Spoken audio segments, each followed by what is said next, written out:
Pangarap ng papa mo. Ang pangarap niya daw, lagyan ng bakal yung papa mo. Mahal na mahal ka ng papa mo. Ito po nakakatulong na rin po siya sa buhay. Mahal na mahal ka ng mga magulang mo. Basta ikaw lalaban ka para sa kanila, ha?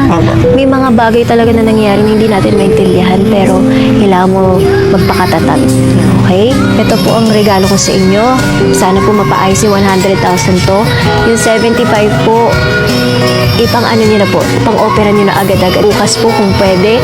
Yung 25,000 pang gamot, pang ano po mga kailangan, dahil baka kulangin yung 75, 100,000 po. Salamat po. Salamat po. Salamat po. Salamat po. Salamat din po. Salamat po sa inyong lahat. Salamat po. Salamat po sa inyo po, ma'am. Tulong po kayo na langit. Sana po, ma'am, marami po kayo matulungan ng kamukha po namin na maliliit lang. Salamat po. Salamat.